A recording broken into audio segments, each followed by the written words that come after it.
Добре дошли в моите умения. Рефлективно занимание, създадено да помогне на участниците да идентифицират своите силни страни, ценности и области за развитие. Това занимание изгражда самосъзнание, повишава самочувствието и дори обогатява речника. Нека започнем. Започнете като дадете на всеки участник копия от листа.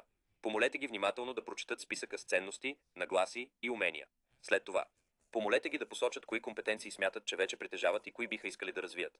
Помолете участниците да размишляват върху това как могат да развият желаните характеристики. Насърчете ги да обмислят ресурси, навици или наставници, които биха могли да им помогнат да се развиват. Поканете участниците да споделят отговорите си на доброволна основа. Могат да обсъдят какви качества вече притежават, кои качества се стремят да развият и защо. След дейността, насърчете участниците да се задълбочат в размишленията върху това, което са научили за себе си и целите си. Приспособете дейността към групата. MySkills е повече от просто дейност. То е пътешествие към себепознание и овластяване. Опитайте го с вашата група и вижте как трансформира възприятията.